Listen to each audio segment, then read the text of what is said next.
ocean dyan. Pasampa. Kalimitan sa narinig ko, eto na yung pinakamalungkot na parte sa buhay ng seaman, ano?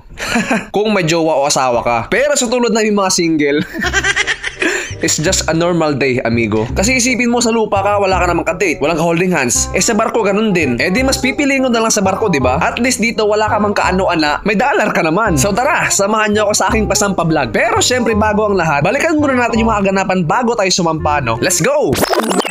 It's Tuesday in the morning at maagang gumising amigo nyo, no? Kasi nga, pipirma pa ng kontrata. Real quick transition lang, kaya nagmamadali man tayo ba? Seaman starter pack, backpack, sling bag.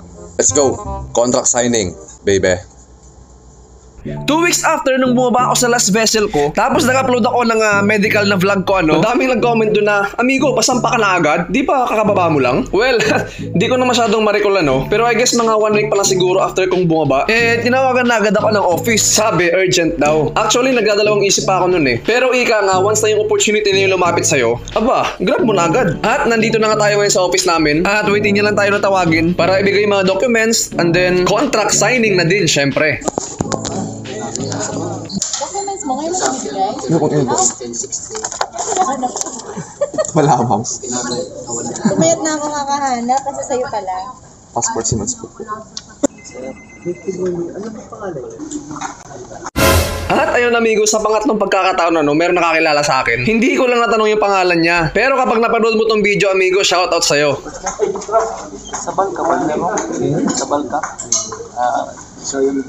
Yee! Alam nyo amigo, kung natutuwa kayo kapag nakakamit kayo in person ng mga small time content creator, lalo na kami, kinikilig pa nga At sa totoo lang, napakalaki ng epekto niyan sa amin, ano. Mas lalo pa kami magpupursige sa kung anumang kalokohang pinaggagawa namin dito sa internet. Basta nakapagpasaya ng tao, go lang! At ayun, contract signing done. Pauwi na tayo amigo, ano. At tingnan mo nga naman, inulan pa. Grabe yung blessing ba? Fast forward, Saturday night, araw ng pag-alis, at araw din ng pag-impake. Ewan ko ba, this past few days, pantayat naman ba na akong mag-ayos? Paano ba naman kasi parang kakalabas ko lang ng mga gamit dito, tapos papasok na naman. Few hours later, nasa airport na kami, ano. Wala na. Tuloy na talaga. Flight namin amigo, 6 AM. And time check, 2 AM. Kahaba man ang tambay namin dito ba? Kaway-kaway muna amigo. At alas 5 na, boarding time na. Ewan ko ba kung ba't ganun, ano. Kapag ka mga international flight, kailangan talaga na 4 hours before departure, nasa airport ka na, ano. Wala lang, natanong ko lang. May masabi lang ba? Huwag natin patagalin to. Teleport agad Singapore. Let's go! Singapore, baby. Bakbakan na naman. Pinagtatawanan ako ng mga kasama ko, no? Ang lakas ko daw humilik sa aeroplano. Diyos mio, Marimar. Ba't naman kasi ganun? Di ko marinig yung sarili kong hilik. Di sana nahinaan ko. Hay, ambot. Itawa na lang natin ba? Past 9 in the morning at eto na kami. Papalabas na ng Changi Airport sa Singapore. Sabay kuha na rin ang aming mga bagahe. At eto na. Eto na talaga.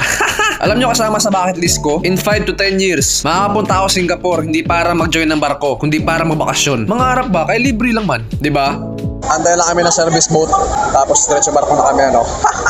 Trabaho na naman, Diyos mio, Marimar. Okay lang, we choose this career. So dapat maging matatag kami. Matatag ano daw. See you sa barko. See you ocean dyan.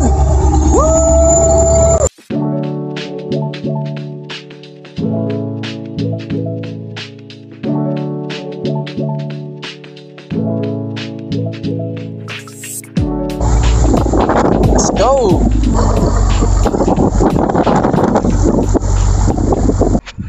At ayun amigo, salamat sa panonood, ano. Sana nag-enjoy kayo sa pasampa vlog ko.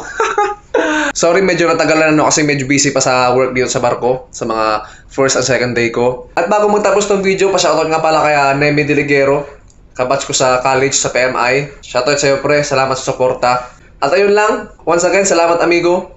See you sa next video. Bye-bye!